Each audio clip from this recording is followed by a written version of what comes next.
first thing I really liked was the hands-on doing it, because I've taken tutorials online and webinars, and usually I hang up halfway through because I'm lost and there's nobody to talk to. So this is that. And that overcame my block of just sitting down and doing it. And the other thing I really liked was meeting other people that are on the same path, good at what they do, but I'm not alone in trying to get this stuff. I always feel like I'm 3 years behind. Number 1, number 2, and number 3 is getting the book up there. I have done 3 Kindle books for someone else like 4 years ago, and it is amazing how much easier it is now. And that's, I mean, I drug my feet because I was thinking back to how difficult it was years ago, and it took you dragging me here and Cindy kicking my rear to do it, and I'm just so glad that you did. And then, of course, having Cindy come in, and Cindy is just so smart in all of this. It's just amazing. And then being able just to hang with all you guys and network and eat lunch, and there's nothing like a live workshop. You cannot substitute for that. Christine, and one of the best nuggets was the content strategy optimization, CSO, and it was great to have a hands-on experience with it. Helped me really understand it. Also, the inner workings of Amazon and understanding the pricing, and then, of course, all the other tidbits that go along with it. Okay, I'm probably in a little bit different category than you guys, because you guys are real like business-minded, and I'm looking this more for personal benefits, I guess.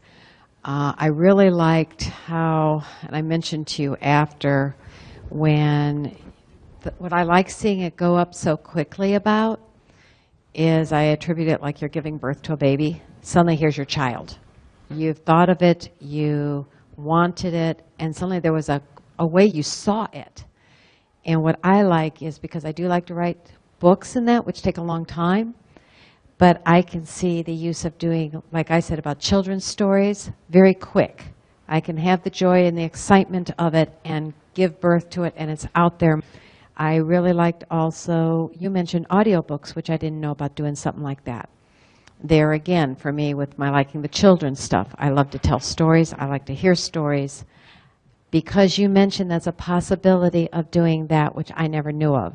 That's a really cool new outlet I didn't know about.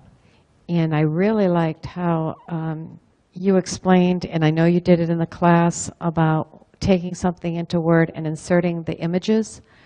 My brain did not catch that or assimilate it because what I was uploading this time had no graphics. Mm-hmm. But again, when my mind jumped ahead to the children things where those stories do have a whole bunch, suddenly my mind could absorb what you said because I saw a real-time, real use for it. Mm-hmm. So after you said the word insert, I remembered what you said because now I saw a practical, immediate use for it. So you gave us the knowledge, but until I suddenly saw it in an area that would give me excitement, I actually got more of it all come together in the last hour than what the 2 days did, because it hit me practically and with the joy and excitement that came out of it, because I'm not business-minded.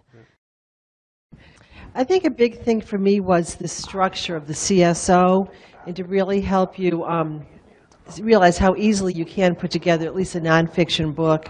And my category is how-to books, so it's really helpful. A really key thing was you can hire a writer to do this as long as, but you still have to do the CSO yourself first. That's very helpful. Mark's reminder to create the content first and then put it in order. That's very freeing for composing your books. And just like a few of you guys said, there's always the next step, and to keep that in mind.